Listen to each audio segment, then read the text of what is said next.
You know, a lot of people come up to me and they ask me, Marco, what is it that motivates you most? And to answer their question, I reply back with a question. I say, what if I told you that you had 1 week left to live? Would you regret not pursuing your dreams, passions, and desires? Would you regret not living your life to the fullest? Would you regret not spending as much time with your family, friends, or loved ones?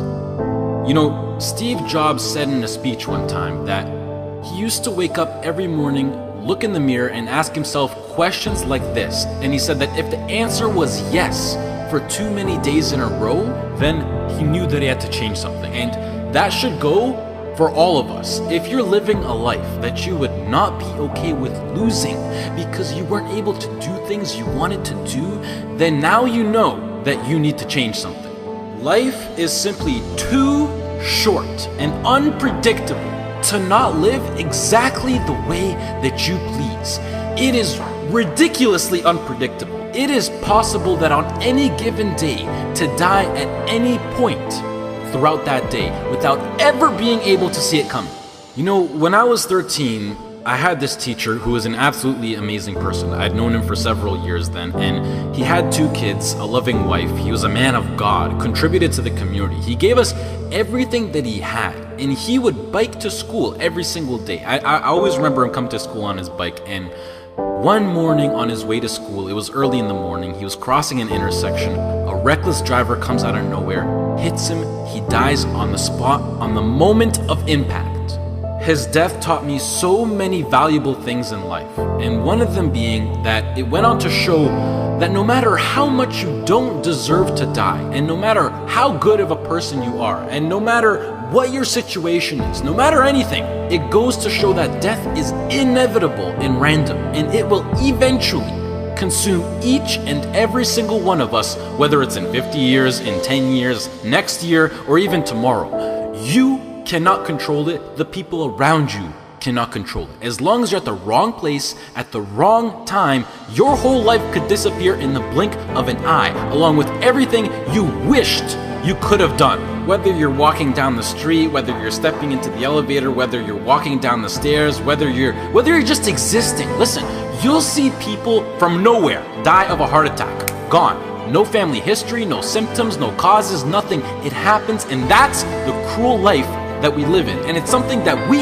cannot control. So what I want to make clear is that regardless of the path that you take in your life, at one point death will consume you. It doesn't care whether you floss your teeth in the morning, whether you raise a family or not, whether you go on to be rich, poor, a success, a failure, whatever, you are still going to die at one point. It is that simple, and knowing that you're going to die soon should be the biggest motivation to both make the difficult decisions in life and to get your ass out of bed in the morning. So now the question becomes, what is it that you truly have to lose?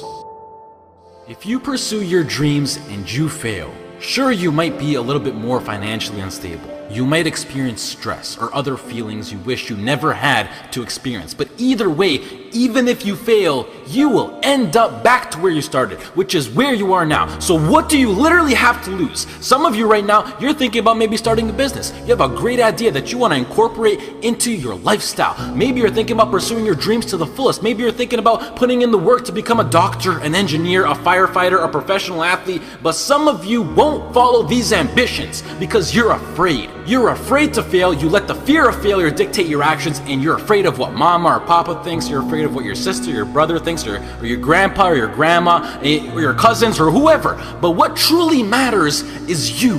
You are in possession of a gift. You have a talent, and whatever that talent is, you can make yourself and the people around you a stronger and better place with it. But sometimes the only way to do that is to take a risk. At one point, you have got to take a leap if you want to make that gift that you have become a reality. Otherwise, society will gladly accept you as a 9-to-5 slave working just to pay off your rent and to stay alive and to live for the weekend, which is the absolute worst way to live.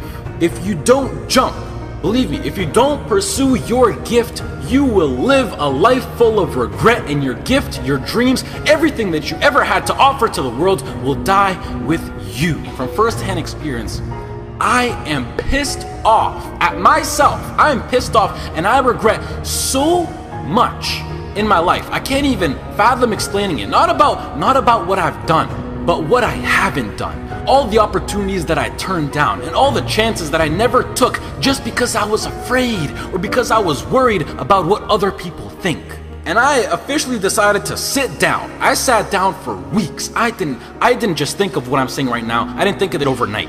This is months. This is months of thinking, and I just sat down and I just wrote. And after comparing the randomness of death versus the chance of you failing while relentlessly pursuing your dreams versus the chance of you living a terrible life because you failed at pursuing your dreams versus just calling it a day right now and living a traditional Western world lifestyle versus everything you can think of versus absolutely everything. And I can gladly say that right now, as of this moment right here, I would rather live each day as if it were my last and take every risk possible in these sacred moments that I have on earth now to make myself as successful and happy as possible than to be sitting in my deathbed when I'm 90 years old regretting not taking a chance and thinking about what my life could have been if I just jumped when I was 18 or when I was 15 or when I was 22, because tomorrow is not a promise. I would rather die trying to live my dreams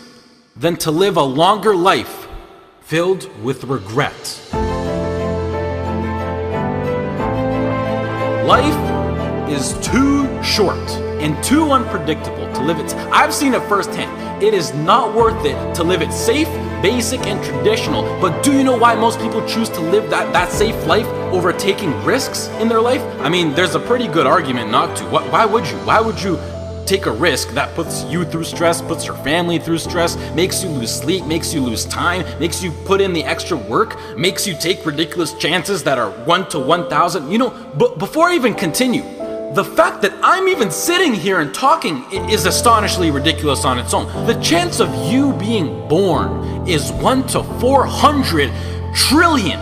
That number is so big you cannot even wrap your head around it. But okay, what I wanted to say was that the reason why people don't want to take these risks is because right now they feel like they got a lot to lose and that their current situation is relatively nice, and most importantly, right now, they are comfortable.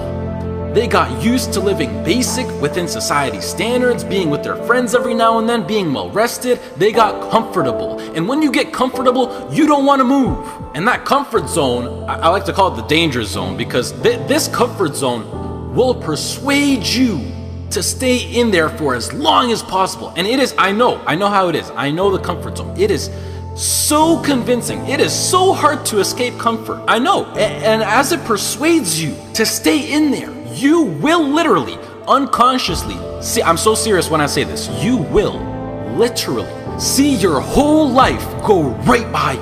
And the main reason that I'm serious about this now is because I am pissed off for greatness. I want to move mountains. And like Ray Lewis once said, if you're not pissed off for greatness, then you're okay with being mediocre. And I am definitely not okay with being average. And I don't think anyone should be. But anyways, to address why I'm even talking about any of this at all in the first place is because I recently got an offer to move out to Los Angeles, California to live with 2 other entrepreneurs as a content creator and media influencer. And it makes me sad because it's opened up my eyes to see what I truly have in store for me, what's waiting for me out there in the future. And it's just a tiny glimpse of what I'm capable of achieving within my short life. However, I doubt that I could get the right legal paperwork done in order to move to the US to work for a job such as YouTube, which is really non-control of the government. And the last thing that I want to do is to go to the US to work in a legal job as an illegal immigrant. So as of this moment, I feel like I have to pass up yet another opportunity. And it makes me feel like I just keep letting my dreams slip from my hands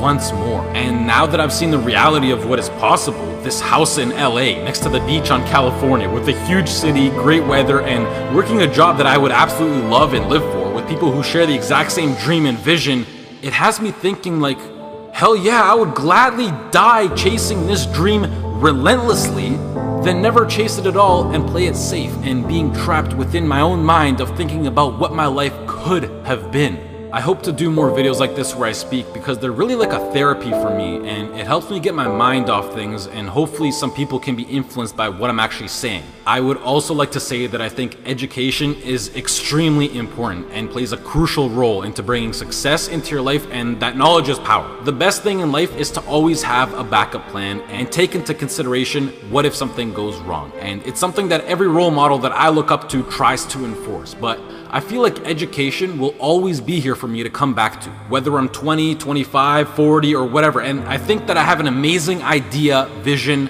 passion, and drive now in my peak, and that I'm able to capitalize on, which makes me feel like I'm throwing it away if I don't pursue it. And the biggest response that I've been getting recently is, Marco, what if it fails? Which, I mean, yeah, like, what if it fails? But that's the whole point of taking a chance with things like startup companies or entrepreneurship. It's ridiculously high risk. Like, what if I get hit by a car? What if I lose my wallet? Or better yet, what if this succeeds? You know, it's easy to be negative or to be closed-minded, but I think it's easier to be optimistic and to be open-minded. And please do yourself a favor, which is a separate topic on its own for another time, but try to surround yourself with people who impose and promote positivity and good vibes. You will notice the tremendous effect that it has on your lifestyle. Starting your own business or being self-employed, although preferable, doesn't exactly require any kind of diploma or degree. And I think that with a proper business plan and with the drive that people like you who are watching this video fuel me with,